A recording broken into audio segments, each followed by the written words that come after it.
Namaskar everyone and welcome to Desi Talk. Today we're going to talk a little bit more about the festivals that we had started talking about last week.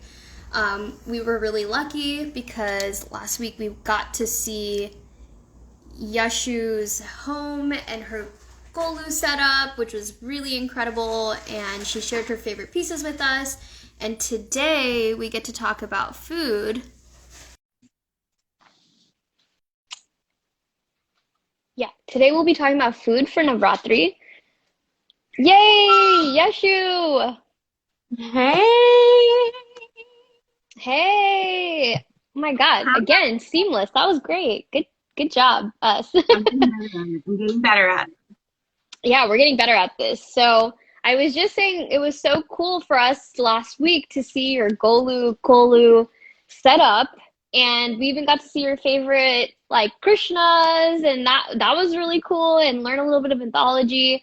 And so today we're going to do something kind of similar, but not with you specifically, and it's going to be a little bit more about food. So should we just dive right in?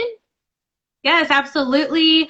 Again, hey everyone, I'm your girl, Happy Yashu, here with India Currents, an amazing, amazing I'm co-host. Srishti Prabha, the managing editor at India Currents, and we are going to be interviewing someone who knows a little bit more, or more than me, not maybe not more than Yeshu, about the foods that you eat on the specific days of Navratri. And if you remember, Navratri is 10 days, so there's 10 days of meals that people adhere to. Some people adhere to it, and so I don't know. Do you want to introduce our guest?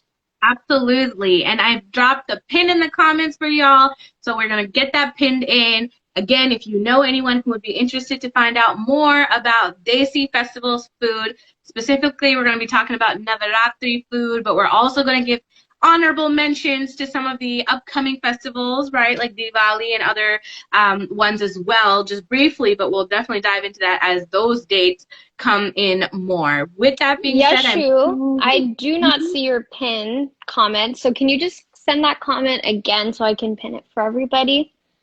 Okay, I just sent it. Let me know if you're seeing it. You might have to like scroll down all the way. I It am might not. scrolled down all the way, but it might just be on my end. Sometimes my Instagram's not so great. Now I'm getting really close to this camera. No Um, problem. It's okay because I'll just drop it a later time for all of y'all and maybe that'll work. Listen, Instagram always goes through its little phases, moments of making us feel I know. not. Just as I said, we were so good at getting you on the live, it might be not letting me pin your comment, but that's okay. Again, this is Desi Talk, and we're talking about foods that you eat during Navratri season. It is celebrated so differently everywhere. I don't follow any of that, but I'm very excited to learn about it. So yeah, let's introduce our guest. Yes, so for today, we are bringing back our cuisine expert, Mr. Nagarajan Rajgopal, who is originally from South India, Tamil Nadu, and is here at University of Florida, doing his PhD. And let me just say, this man is very knowledgeable about not only Desi cuisine, but all sorts of international cuisines. So it is such an honor to have you here. Hey, Neil. Hey, Hey, so How are happy to see you? you again. I yeah, feel like we just have you coming on our talk all the time now. definitely. Regular. So yeah, let's talk a little bit about the 10 days of Navratri and what you're making for each meal. So before we start with that, actually, can you give us a little background? Like, where are you from? I know you said already, Yashu, but just as a reminder, where are you from? Why are you following these practices? Like, what's the point? Why are we doing it? So I'm from uh, this beautiful city called Madurai, which is one of the oldest continuously inhabited cities in the world. So growing up close to the temple, it was always like going to the temple, and like Meenakshi Temple is like a huge sprawling complex. So it kind of like vibe in me right from childhood. So I kind of like love enjoying celebrating these festivals, and also the main thing is the food which comes along with it. So is it hard to Funny replicate? smile. Is it hard to replicate the food that you would get in India, in Madurai here, or is it like relatively easy for you? It's pretty relatively easier. Like, I mean, Indian stores have all the ingredients, so I just like basically cook. Shout out Desi grocery stores. Yeah. Sorry, go ahead. So, I'm not literally that working on difficult. It just Pongal right takes a lot now. of effort and practice to get it done, especially because like Navratri comes during working days and like you don't get a Mhm. holiday, so you have to go home, but you have to do the prep work the earlier night for pulses and stuff. So yeah, as long as you know how to do, it's gonna be pretty relatively easier. Mhm. But Okay. for the average person, I do have to say this, right? Like, Difficult. that's because Neil is like a cooking expert, but for the average Yeah, person, it's very difficult. it's a bit of preparation, and that's really why I think Neil is a great person to talk to, because he makes a lot of these authentic South Indian dishes which are part of the Navaratri practice. And I'm going to let him kind of talk about that. But the 10 days, they feature 10 different forms of rice dishes and 10 different forms of pulse dishes, which is Mhm. exactly what he did. And my Wow. mom was wondering because he was sending I me the know. I wish pictures. well, you didn't get All to eat 10 it. What's days. even the point? Because I thought you guys are friends. I No, was in she DC. come. I mean, I invite her like almost every year, but this year, unfortunately, she was not there for the whole Oh, yes, thing. yes. You were So in DC probably. I was in So, DC. yeah, I was like, "What? You're in Florida and you're not capitalizing on this food that's being made?" It's I would delicious. go. But one thing I want to mention, just because we forgot to mention this, is that Neil came on our Desi Talk last time, and he talked a lot about food and the food of our ancestors and kind of where they're sourced from and why we should eat them and all these different health actually benefits of eating these foods that are, generationally we've been eating. So I do think that you might be more of an expert than me and Yashu in terms of like maybe whipping up a quick dish. But yeah, I don't know where to start. So I want Yashu, to you start tell with me. day one. I want to Okay, start day with day one. one, and and I know you're also very knowledgeable with like the mythological side of things. So, I know for Navaratri, for in some cultures, as I told you guys about like last episode in South India, we focus a lot on like goddess Durga and like her different forms. So, Neil, I know you know all of this. I would love for you to touch on the significance of like which goddess is prayed to on day one, and then what's the food you cooked, and then kind of walk us through that process. yeah, so again, like based on in India, you have like vast traditions, and everything's gonna differ. Um, every family has its own tradition of cooking stuff, and like they believe in different things. So there's not one particular like goddess. There are more than two or three schools of thought. And like day one, it's like they say like Shailaputri, like different forms of Durga basically. And then like traditionally in South India, the first 3 days are like associated with Durga, the next 3 days are with Lakshmi, and the last 3 days with Saraswati. And then on the 10th day, the Vijayadashmi day, it's usually again Durga comes in. So again, it like I can't like particularly ascribe like, okay, this is the one god which is like prayed on that particular day. So it keeps changing depending on what tradition you follow. But it's again So one of this is the why I asked you where you're from and what your tradition is, because I want to know what are you doing specifically? see, And yeah. again like even in like my time, like my city, or like wherever I come from, different families have different traditions. So like I can talk about like the one in like my family, what they do, because Hmm. it's been handed off down like generations. Because in my family at least, like there are certain foods which have to be made on certain days. Okay, So let's hear it. What are they? Day one. Day yeah, Day one. one. so day Pray one. for food. So one thing about Navratri is like usually there's a lot of pulses involved. So basically like What is a green pulse? pea.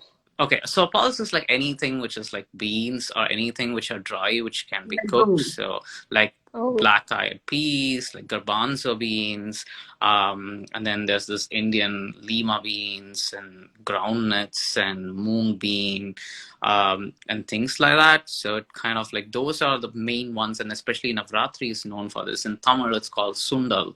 So Sundal is the main thing which people distribute when people visit other yes. houses to visit the golu, or the setup of dolls, which are like, kind of like put out and stuff. And then also it's heavily rice based, because like being from South India, rice is a staple. So there's like different types of rices, and the beauty of these things are like, these are like, like kind of instant rices, I would say. It doesn't involve like a full meal, but it's more like variety rice, like which can be made up really quick, like Mm. coconut rice, lemon rice, tamarind rice, curd rice, and things like that, which are like easily made.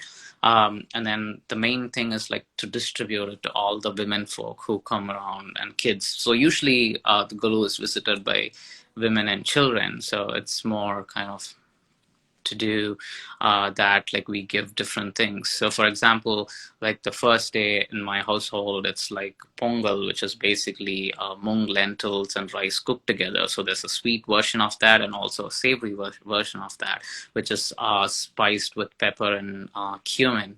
And then on the second day, it's like sesame seed rice and tamarind rice, along with groundnut sundal, or groundnut, cooked and boiled. And on the third day, it's usually something to do with the wheat. That's the only day where you use wheat. And then on the fourth day, it's Why again. is wheat only used on that days, or is that just like I think like what you probably do? just to break the monotony of like just eating rice and stuff. So, and again, it reverts back to rice. So the fourth day, it's gonna be again, it's a sweet pongal, but it's made of rock candy instead of jaggery. The first day, it's made of jaggery, or like unrefined brown sugar. Um, um, and then again on the fifth day, it's like yogurt rice. And then fifth day is more, a lot of people celebrate it as Upanga Lalita Vratam. So they make payasam, or it's like the rice pudding, like 3 times an offer. So we make that. And on the sixth day, it's coconut rice and mung bean. The seventh day, it's lemon rice. And today is the eighth day, so we make like rice and milk. And then again, tamarind rice. And then on the ninth day, it's like kind of like you want to be sweet. So they make like 2 or 3 different types of sundal, like again, with mung bean, and then like garbanzo beans. And then they also make some vadas, which are like savory donuts, and also kesari, which is like semolina pudding. And then again on the 10th day, it's like the Vijayadashmi day. So people offer different sweet varieties and stuff. And, like Indian festivals always come along with just amazing food, and it takes forever to prepare, and the preparations start way in advance. Mm-hmm. Interesting. Yeah, lots of different types of rice and dal, right? And That's South India. Like, I think that's also important to mention here, right? Like, this is very specific to like South India, where you have a lot more of like the rice options. If you go more towards like North India and other places, especially like Bengal and those areas, the food is going to look a little bit different. And I can definitely dive into that as well. I've done my research too. So, just give a comparison, but I'm going to let you finish your thoughts with Neil. Oh, I mean, yeah, that's a lot of. I was just gonna say we have a recipe for sundal that I put online today at indiacurrents.com. So it's a little plug. If you want to make sundal, there's an easy way to make sundal, but I'm sure your version is probably much, I don't know if it's much more delicious, but it's probably better than this easier version.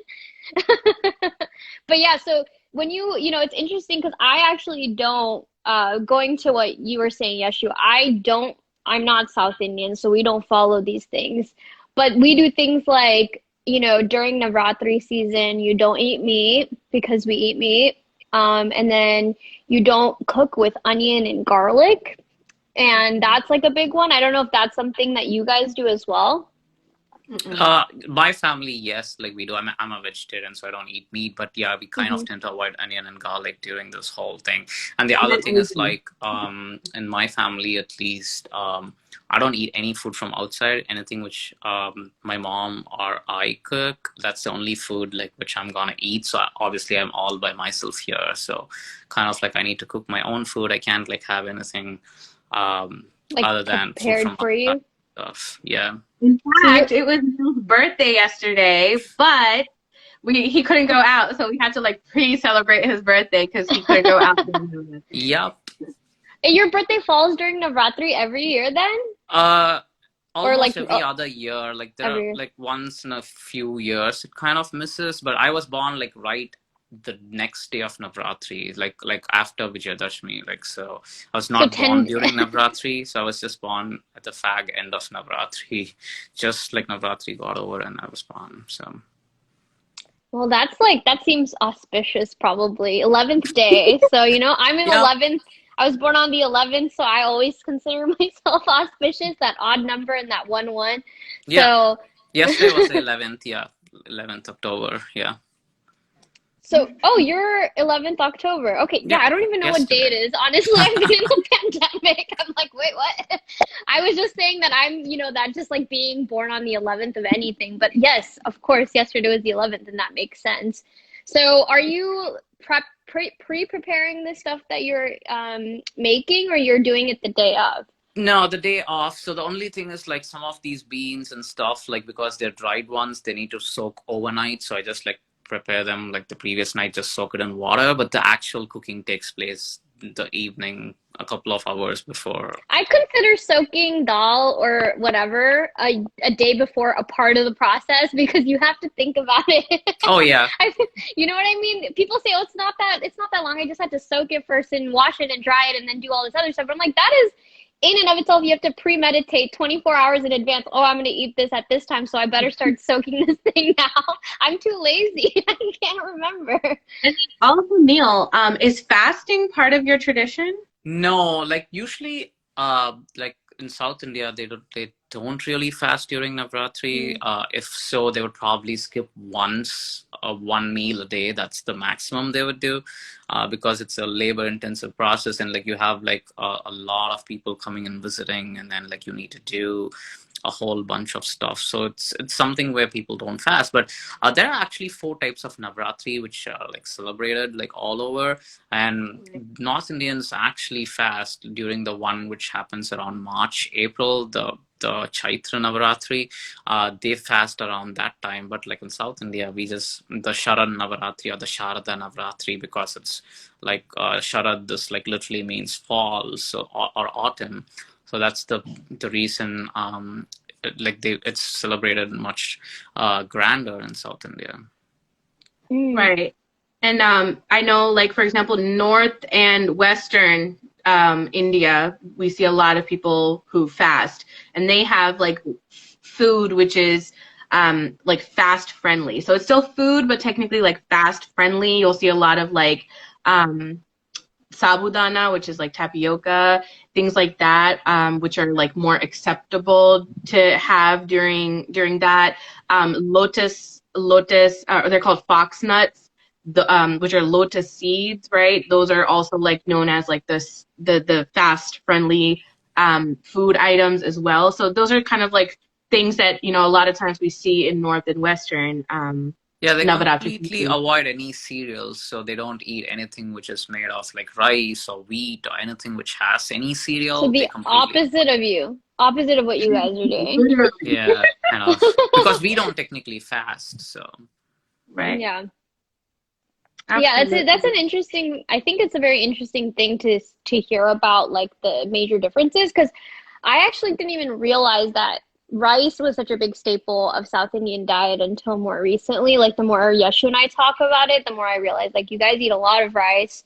I mean, we eat a lot of roti. So obviously now we think about nutrition and health, and people don't eat a lot of rice or roti because it's not super good for you either way. So then now my mom's supplementing it with like quinoa and Well, I don't even technically, know. quinoa almost has the same amount of carbs as rice. It's not like much different. So per cup is like probably like 5 to 10 I don't know. grams. So You it's should not tell her. different.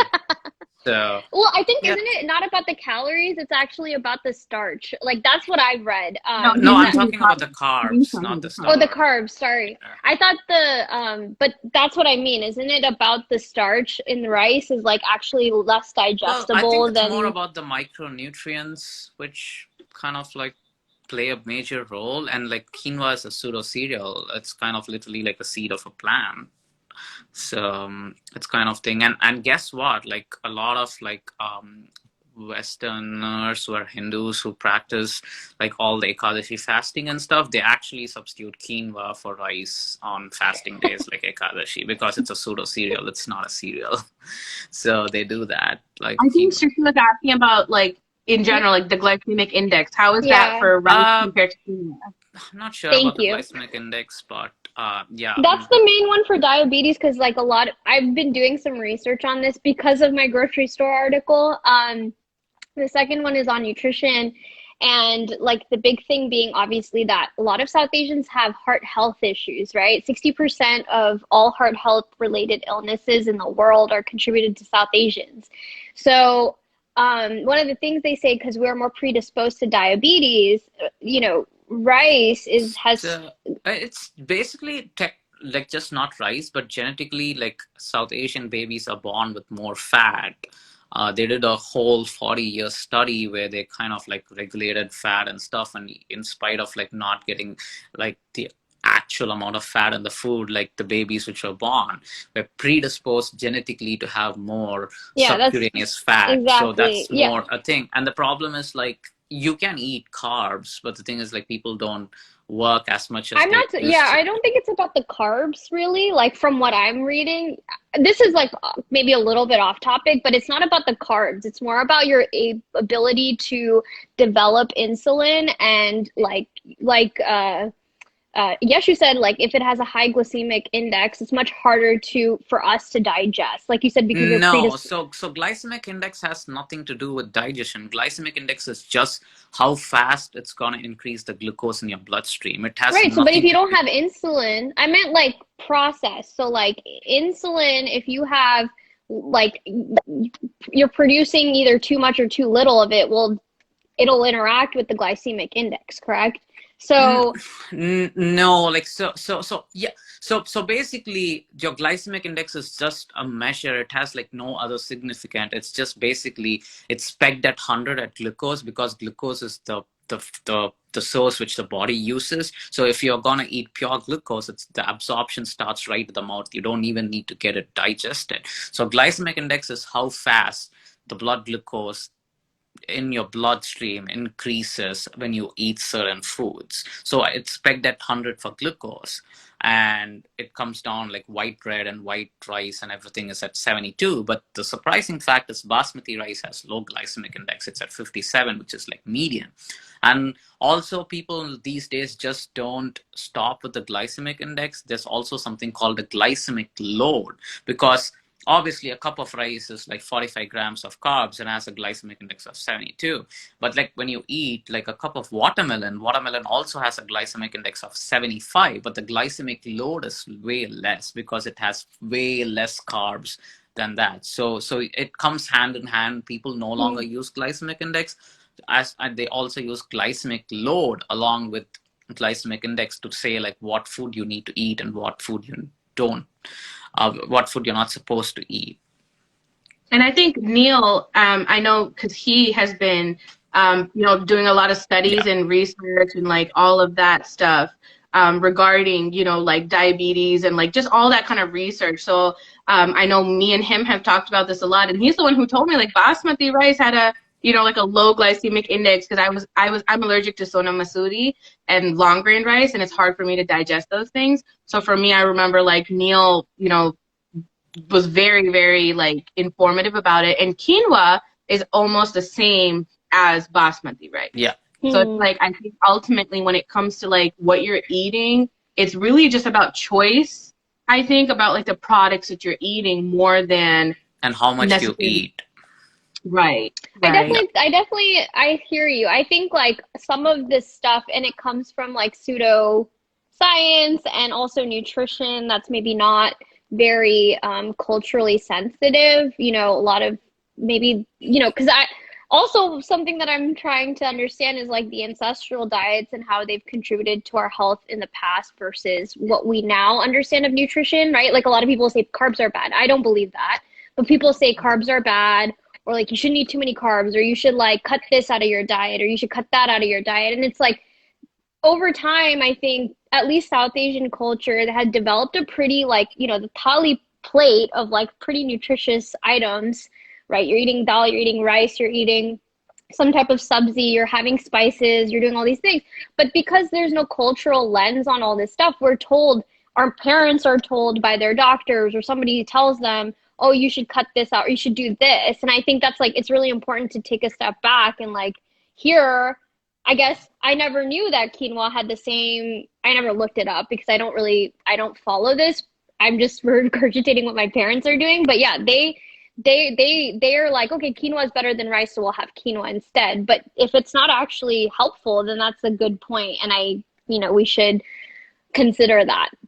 Yeah, and also like ancestral diet was heavily based on millets and not just rice. And like rice was something which like rich people would eat because rice was not something which a common person would eat. And even now, if you go to like tiny villages and like or like some poor economical regions like where there's a lot of poverty and stuff, people still rely on millets. And the thing is like we just threw away millets thinking, oh, it's not something we should eat, like because it like rice became a status symbol, and that's one of the reason why there's a whole lot of increase in lifestyle diseases like diabetes, hypertension, heart issues and stuff.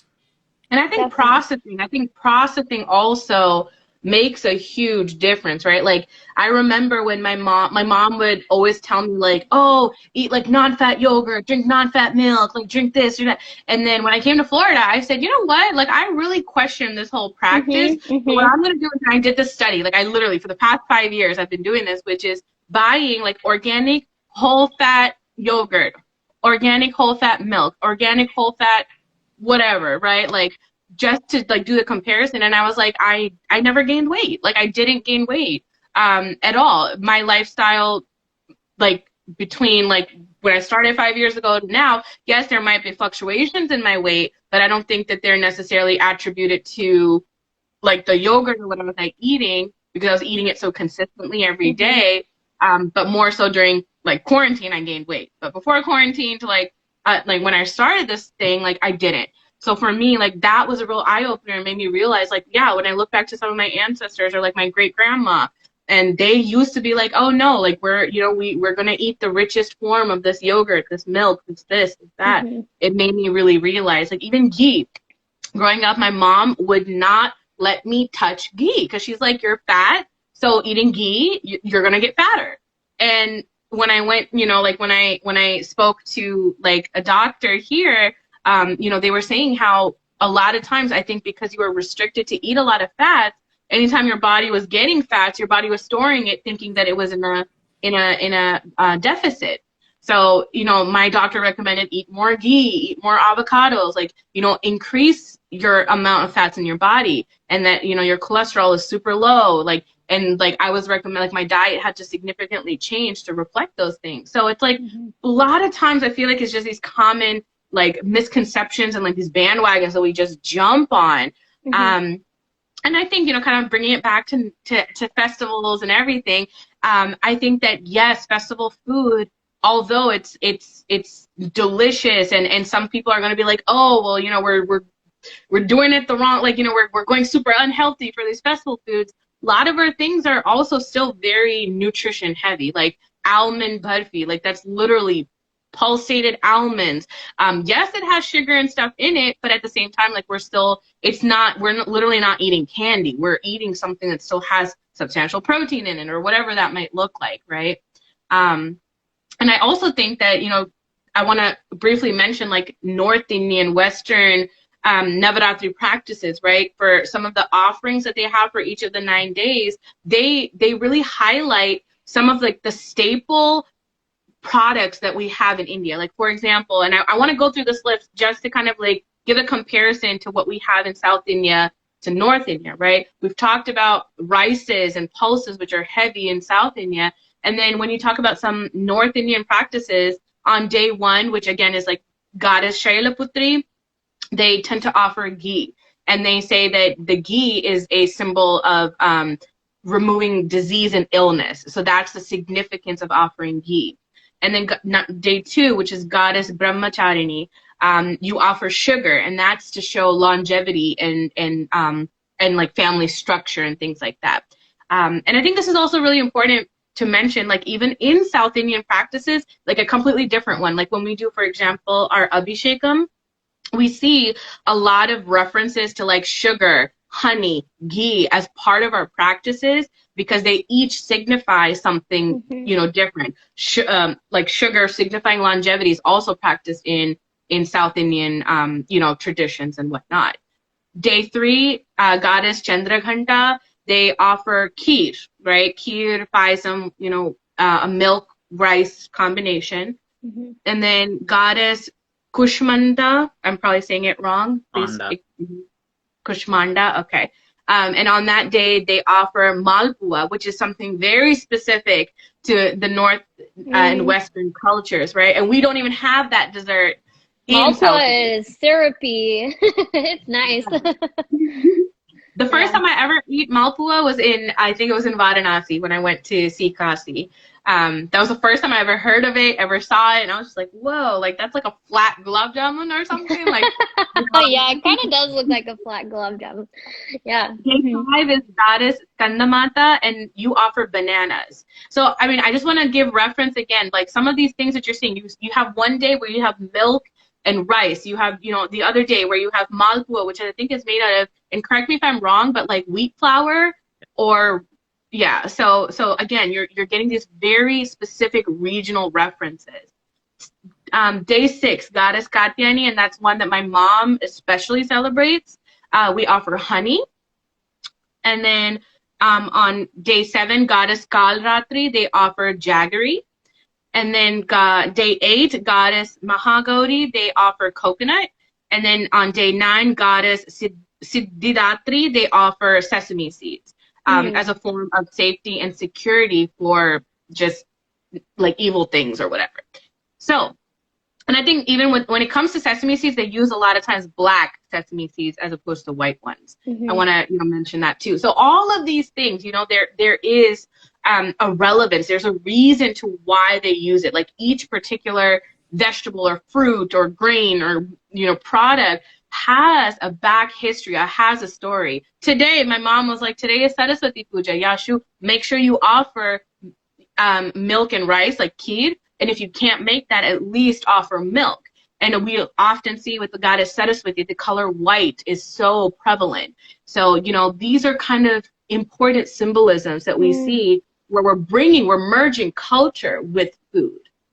Very good points. Yeah, merging culture with food, and the reasons for the offerings are so specific. Like I definitely, for us, like ghee and sugar and yogurt, like a lot of combinations of yogurt and sugar are definitely offered. Not just sometimes just, you know, they'll just do sugar and yogurt. That's it. So that's wonderful. So I don't know if we're almost at time. I was just gonna check. Yeah. Almost at time. Yeah.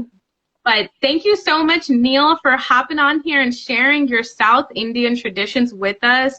Like I said, he sent me pictures of all 10 days, and I was sitting there like, oh my God, it looks so good. Are you doing anything tomorrow for tomorrow's Vijayadashmi? Like, it's actually Thursday morning, so Vijayadashmi is not celebrated in the night. It's supposed to be celebrated after 9 nights. Vijayadashmi is during the day. I think I'm probably gonna make some semolina pudding or kesari, so... Okay, no, I was just waiting to know what the menu was so I could make the drive. Yeah, you like, you know, so I can put you in my calendar so I can make sure I'm having dinner on these particular days at your house. Yeah. Yeah, that sounds good. It sounds delicious. And I've been having kheer and halwa, so it's been good out here too. With that, I think thank you so much, Neil, for joining us and for all the information that you've given us. It's been so useful. I think what you had to say about nutrition and health, including in this context has been very insightful. So thank you for taking the time. And you It's my can, pleasure, and thank you for having me over here again. So, of course, you can click I'm that craving here X now. button if you would like, or you can stay. You can do whatever you like. that's fine. I have to go. So, Yeah. see you later. Peace and love. Thank you for Bye. Bye.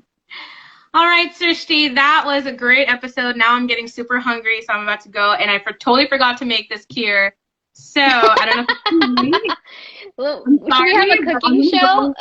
I'm gonna go put like a glass of milk Milk. by the goddess. Okay, but like I'm so sorry, my bad. I got busy. Okay, At least you remembered just now from this conversation that you have to go do something your mom said. So I'm glad we were able to do this. I'm definitely hoping one day we can do like a live cooking kheer type thing because that's actually really easy to make. It's really easy. It's actually simple enough. So I think we could do it. But so we're taking a break next week. You won't see us, but the week after, we're going to have a really interesting conversation with someone that is Desi, but doesn't celebrate any of the festivals that we're having. And she's a poet. So she's going to kind of tell us a little bit about herself and kind of convey it through poetry, which I think will be great. And we'll get to learn a little bit about what it feels like to be Desi and not have the same cultural connections. You know, I think we already kind of talked about, even you and I have differences in how we celebrate. But I think being on the total other end of that will be so interesting to hear about because, you know, you acknowledge it, but that's not something that you participate in. And it becomes such a cultural thing. So I wonder for her what that feels like. Very excited about having her come. Yeah. Yeah. Awesome. We'll have an amazing, amazing time in New York. And I will see all of y'all later. Enjoy that kheer. And we'll talk soon. Peace and love. All right. Bye, guys.